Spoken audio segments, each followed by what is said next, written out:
이번에 이제 위기의 네. 역사라는 책을 냈는데요. 근데 저 책을 딱 그냥 제목만 보면 이게 위기팔이 아니냐 이제 이렇게 생각하실 수 있지만 그런 것들보다는 네. 작년에 사실은 제가 이제 저 세미나 같은 걸 하다 보면 네. 제일 많이 받았던 질문이 그런 거예요. 네. 이제 작년에 보면은 저기 환율도 되게 많이 올랐고 미국 금리 인상 때문에 네. 그리고 레고랜드 사태도 있었고 또 얼마 전에는 SVB 같은 은행의 파산도 있었잖아요. 그러다 보니까 저한테도 가장 많이 하셨던 질문이 이러다가 외환위기 오는 거 아니냐, IMF 때처럼 내지는 금융위기가 또 오는 거 아니냐 이제 이런 질문들을 좀 많이 주셨었어요. 네.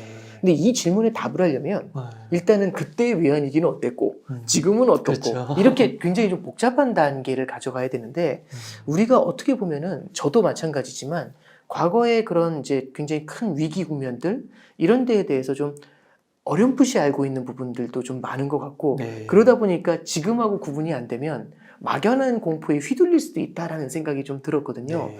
그래서 첫 번째는 무언가 우리가 이 과거에 어려웠었던 상황들 그런 것에 대해서 조금은 좀 구체적으로 좀 바라볼 필요가 있지 않겠나 해서 우리가 지난 30년간의 금융시장을 봤었을 때 가장 중요한 위기 상황들이 뭐가 있었는지 그걸 한번 좀 돌이켜봤어요. 그래서 찾아보니까 97년도에 우리나라 외환위기 네. 그리고 2000년도에 닷컴 버블 붕괴가 있었죠. 네. 그 다음에 2008년도에는 글로벌 금융위기가 있었고 20년도에는 코로나 사태가 있었고 그게 이 인플레이션의 지금 인플레이션 사태 쪽으로 이제 밀려온 케이스가 되잖아요. 네. 그렇게 4개 정도의 상황에 대해서 좀 이렇게 자세하게 기술을 하는 그래서 이제 이런 것들도 위기를 보면 어떻게 해서 만들어지게 됐고 이게 어떻게 진행이 됐으며 어떻게 해소되어 갔는지 이런 내용들을 이 4가지에 대해서 다 적고 근데 또 신기한 게 하나 있더라고요. 쓰다 보니까 뭐가 있냐면 하나의 위기가 이걸 해결하는 과정에서 새로운 위기를 잉태해 가더라고요. 네. 이게 이제 무슨 말씀인지 예를 하나 들어보면 우리는 코로나 사태라고 기억을 하잖아요. 네. 코로나 사태 때 굉장히 많은 돈을 풀었지 않습니까? 그게 5조 달러나 되는 돈을 풀었는데 이 정도의 돈을 푸니까 무슨 문제가 생겼냐면 지금의 인플레이션을 만들었지 않습니까? 네. 코로나를 해결하고자 썼던 정책이 새로운 사태를 만들어낸 거죠. 네. 그러면 코로나 때는 왜 그렇게 많은 돈을 뿌렸을까? 금융위기 때 기억이 있는 건데 이 금융위기가 하나의 트라우마예요. 네. 금융위기 당시 보면은 2008년도 9월 15일 날 리먼이 파산을 하거든요. 리먼 브로더스가. 리먼 브로더스가 파산을 할 때 사실상 여기에 대해서 구제금융을 준 게 아니라 얘의 파산을 용인을 해버린 겁니다. 네. 그랬더니 어마어마한 충격이 찾아오게 되면서 정말 많은 돈을 퍼부어야 됐거든요. 네.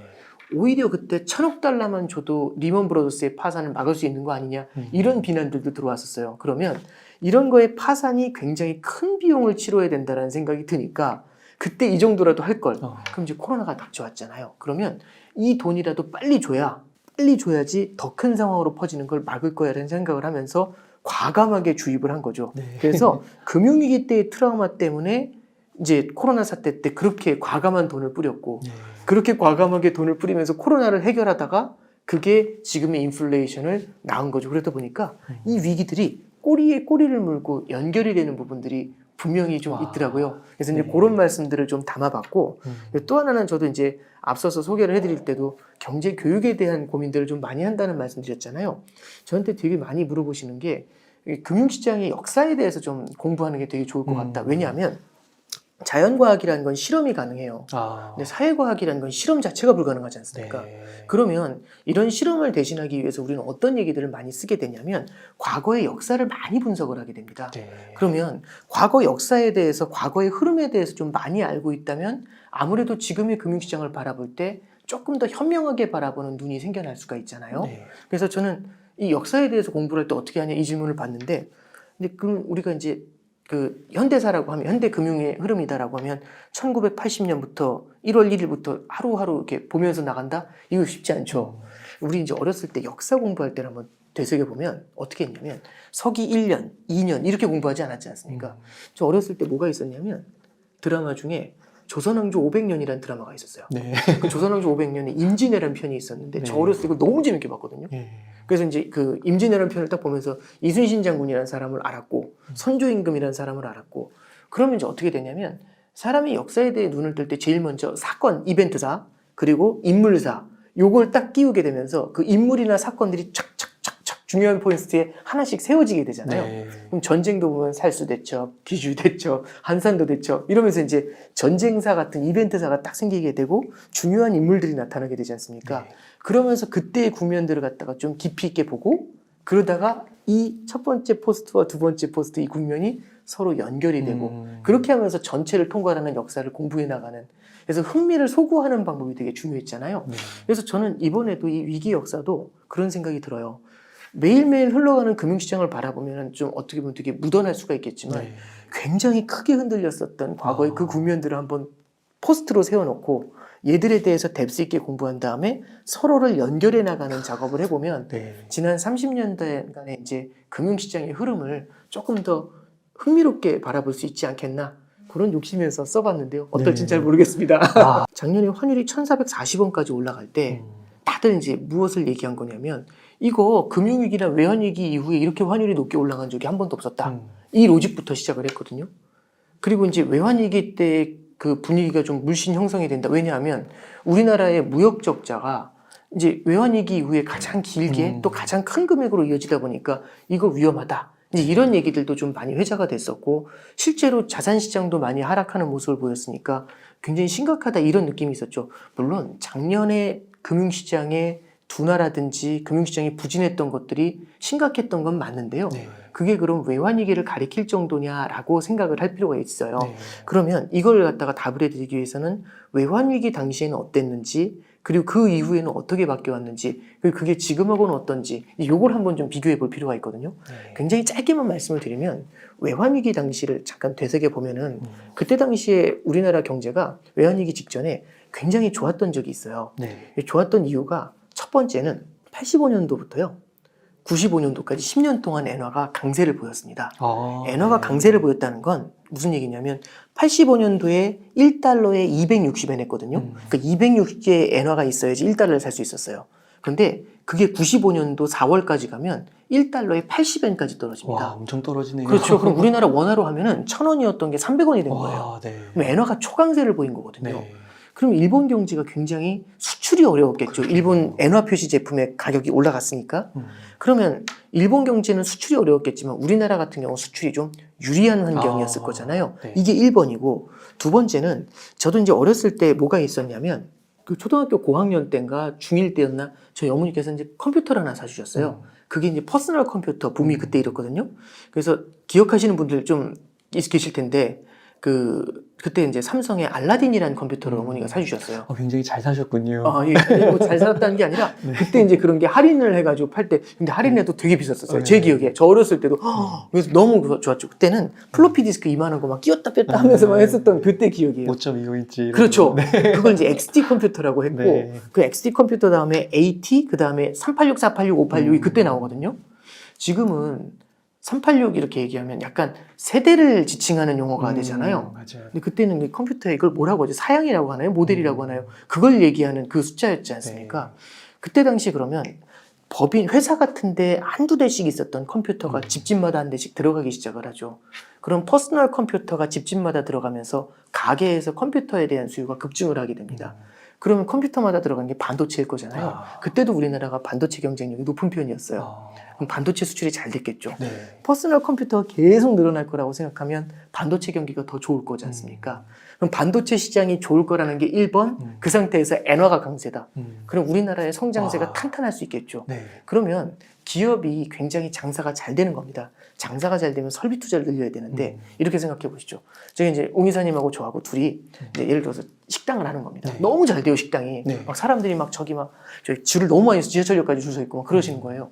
그럼 어떤 생각을 하게 되냐면 이건 가만히 있으면 안 된다. 분점을 내야 된다. 이런 생각을 할 수가 있잖아요. 그쵸. 분점을 내려니까 돈이 필요하잖아요. 네. 이건 돈 빌려다가 해야죠. 그래서 돈을 잔뜩 빌려가지고 분점을 낸 거예요. 네. 그죠? 당연히 장사가 잘 될 거라고 생각을 한 거죠. 근데 이제 문제가 하나 생긴 겁니다. 그때 너무 이제 수출도 잘 될 것 같고 여러 가지 분위기가 무르익다 보니까 기업들이 과감한 설비 투자에 나서게 되는데 설비 투자를 하려면 돈이 필요했잖아요. 그래서 돈을 빌려서 투자를 한 거고 돈을 빌릴 때 해외에 있는 달러 금리가 낮다 보니까 해외 외채를 끌어온 거죠. 네. 그럼 외채를 끌어가지고 투자를 했지 않습니까? 근데 이제 문제는 이런 거죠. 이게 저희가 투자를 했는데 식당이 갑자기 경쟁 업체가 훨씬 잘하고 음. 우리 쪽 장사가 갑자기 안 되는 거예요. 그렇죠. 근데 이제 문제는 분점을 늘리고 빚이 있는 상태에서 갑자기 장사가 안 되니까 이거는 진짜 미치는 거지 않습니까? 네. 그럼 이런 게 이제 재무적인 리스크로 오게 되거든요. 어떤 일이 생기냐면 95년도 4월을 기점으로 엔화가 빠르게 약세로 전환되기 시작을 해요. 그래요. 그래서 엔 약세가 98년도에 달러당 80엔이었던 엔화가 98년도에 달러당 150엔까지 올라가요. 와, 2배. 그렇죠. 그러니까 이게 갑자기 1,000원이 와. 2,000원이 돼버린 거예요. 네. 그러니까 엔화가 약세니까 어? 이렇게 된 거죠. 그렇죠. 두 번째는 참 이게 저도 놀라운 일이라고 생각을 하는데 95년도 말부터 전 세계 퍼스널 컴퓨터 붐이 훅 한번 죽기 시작을 해요. 그러면 퍼스널 컴퓨터가 계속 늘어날 줄 알고 반도체를 갖다가 많이 생산해 놨는데 이게 과잉 다 공급이 되는 거지 재고네요. 않습니까? 그래서 이 재고 때문에 반도체 가격이 빠르게 하락을 하기 시작을 해요. 진짜 신기한 일인 거죠. 그래서 이제 반도체 가격이 막 8분의 1, 9분의 1 토막이 나거든요. 와, 그 정도로요. 그러면 갑자기 반도체 좋고 엔화 약하고 강하고 했으니까 엎친데도 더블로 좋았는데 그래서 달러 빚을 냈는데 갑자기 이게 돌기 시작을 했잖아요. 반대로. 그럼 이게 고스란히 빚만 남고 어려워지는 상황이 되지 않습니까? 96년도에 우리나라가 사상 최대 무역 적자를 겪어요. 그리고 그게 97년도에 메아리처럼 에코처럼 다가온 거죠. 그러면서 이제 우리나라에서 달러 자금이 빠져나가는 이 외환위기가 터진 겁니다. 네. 근데 이게 물론 이것만 갖고 설명해 드리기에는 너무 짧아요. 굉장히 다양한 요인이 얽히고 설켜 있지만 금융시장의 환경, 매크로적인 거시경제적인 환경에서는 이 정도를 우리가 주목해 볼 필요가 있다라는 점을 일단 먼저 강조를 좀 해드리고요. 자, 그러면 이때 달러가 막 빠져나가면서 외환위기가 터질 때 우리나라의 달러 보유가 많았다면 버틸 수가 있었을 텐데 그렇겠네요. 우리나라 달러 보유가 그때 적었던 겁니다. 외환 보유액이. 그러면 자 봅니다. 우리는 IMF 외환위기를 겪었었잖아요. 네. 그 트라우마가 남아있겠죠. 그렇죠. 그래서 이제 저기 매크로 공부할 때 외환위기에 대한 트라우마는 정말 많은 분들이 얘기해 주셨고 금융 전문가분들도 그리고 법인의 대표라든지 이런 분들 만나 뵙고서 조금 이제 오랫동안 기업을 하셨던 분들 만나 뵈면 가장 어려웠던 순간을 회상을 하실 때 금융위기 때 떠올리시는 분이 별로 없어요. 거의 다 IMF 때지 딱 얘기하시고 지나가세요. 왜냐하면 너무 잘 나가던 기업들이 너무 많이 쓰러졌던 아픈 기억이었거든요. 우리나라 사람들도 그렇고 우리 국가적으로 IMF 외환위기는요 하나의 거대한 트라우마입니다. 네. 그 거대한 트라우마가 존재를 하니까 우리나라는 그 이후에 어떻게 움직이게 되냐면 외환 보유액을 늘리기 시작을 하죠. 그래서 우리나라 외환 보유액이 세계 9위예요. 4,200억 달러. 그때는 200억 달러가 조금 넘는 수준이었는데 지금은 4,200억 달러의 외환 보유고를 쌓고 있어요. 네. 방파제가 200m가 아니라 4,200m짜리 20배로. 방파제가 있는 거죠. 네. 네. 그러니까 아무래도 그때에 비해서는 분위기가 좀 개선된 게 분명히 안전장치가 강해졌다는 거고 두 번째는 해외에서 우리나라를 바라보는 시각이 굉장히 많이 바뀌었어요. 네. 97년도에 우리나라를 바라보는 시각은 선진국의 이미지로 바라보진 않았습니다. 근데 지금은 우리나라를 선진국까지는 아니지만 그래도 외환 보유액도 많고 그 다음에 무역 흑자도 낼 수 있는 제조업 경쟁력이 강한 나라 네. 이런 이미지는 있거든요. 그러다 보면은 우리나라 국채의 위상이 그때하고는 비교도 안 되게 좋아지게 돼요. 그러면 시장 실물 경제가 어려울 때는요 안전자산 선호가 일어나면서 이 위험자산에서 안전자산으로 자금이 이동하거든요. 네. 97년도에는 우리나라에서 주식이나 채권이나 다 안전자산이 아니라 위험자산이다 보니까 다 팔고 뛰어나갔다면 지금은 주식시장에선 자금이 나가도 채권시장에선 자금이 안 빠지면서 오히려 그래요? 우리나라 국채시장으로 자금이 들어와요. 네. 그래서 우리나라 국채를 귀하신 몸 이렇게 얘기하는 분들도 좀 있어요. 예, 해외 투자자들 중에서. 그러면 결국에는 해외에서 우리나라를 바라보는 위상 그리고 두 번째는 방금 전에 이제 말씀드렸었던 것처럼 우리나라가 쌓아 올렸던 외환 보유고들 그 다음에 제조업 경쟁력이 좀 강화됐다는 점들 이런 것들을 좀 봤었을 때는 97년도에 그 외환위기를 가리킨다고 얘기하기에는 좀 성급하지 않겠는가 이제 그런 생각이 좀 들어요. 이 책을 집필을 할 때도 과거에 있는 위기가 있었다면 거기에 대해서 아웃라인을 우리가 좀 잡아놔야 되지 않겠나 네. 그런 생각에서 좀 적어봤습니다. 네. 네네. 최근에 인플레이션을 뭐라고 하냐면 40년 만에 인플레이션이라고 얘기를 해요. 네. 40년 동안 인플레이션이 없었다는 얘기거든요. 네. 돌이보면 40년간 인플레이션이 없으면 우리는 어떤 생각을 하게 되냐면 인플레이션은 이 세상에서 사라졌다는 생각을 했을 거예요. 네. 그럼 이런 거죠. 코로나 왔으니까 과감하게 돈 풀어! 이러는데 그렇죠. 돈 풀면 인플레이션이 올 수도 있지 않습니까? 아, 인플레이션 본 적 있냐? 40년 평생. 바뀌었다. 본 적이 없다. 그래서 세상이 바뀌었는데 무슨 헛소리? 이렇게 하니까 돈을 풀었던 거고 이게 하나의 거대한 방심으로 작용을 했었던 파월도 거죠. 그렇게 얘기했었죠. 그렇죠. 일시적인 인플레이션이라고 얘기를 네. 한 거죠. 그게 저도 굉장히 과거에 있어 왔었던 관성, 40년간 물가가 오른 적이 없는데 무슨 소리야라는 그렇죠. 생각. 요게 이제 같이 작용을 했다라고 생각을 해요. 그 이제 닷컴 버블 때도 비슷한 게 있는데 닷컴 버블을 잠깐 말씀드리면 이런 구조였죠. 그때는 97년도에 우리나라 이제 외환위기가 있었잖아요. 우리나라는 외환위기를 IMF 외환위기 이렇게 얘기하지만 해외에서는 동아시아 외환위기라고 얘기를 하거든요. 그 얘기는 뭐냐면 상당히 많은 국가들이 힘들었었습니다. 그때 95년엔 멕시코가 파산했고요. 네. 97년에 태국, 인도네시아, 한국이 모라토리엄을 선언한 거나 다름없고 네. 98년도엔 러시아가 무너졌고 99년도엔 브라질하고 아르헨티나가 쓰러졌어요. 많이 무너졌네요. 그리고 터키가 그때 당시에 또 한번 흔들렸었고요. 네. 그러면 이머징 국가 중에서 굵직한 그런 구찌를 갖고 다 있는 국가들은 흔들리네. 다 흔들린 거잖아요. 그럼 다른 국가는 어떨까? 중국도 98년도에는 한 차례 4대 은행의 부채 문제 때문에 굉장히 힘들었었습니다. 네. 그리고 또 하나는 중국뿐만 아니라 일본은 버블 붕괴의 여파에서 헤어나지 못하고 있었고 네. 유로존 같은 경우는 독일 통일 이후에 유럽이 병에 걸렸다는 얘기가 나오고 있어요. 그럼 전 세계에 좋은 데가 없지 않습니까? 그러네요. 딱 한 군데만 빠져 있죠. 미국만 빠져 있습니다. 네. 근데 미국은 그때 탄탄한 성장을 클린턴 행정부에서 탄탄한 성장을 이어가는데 그 성장의 뒷면에 뭐가 있었냐면 혁신을 내세웁니다.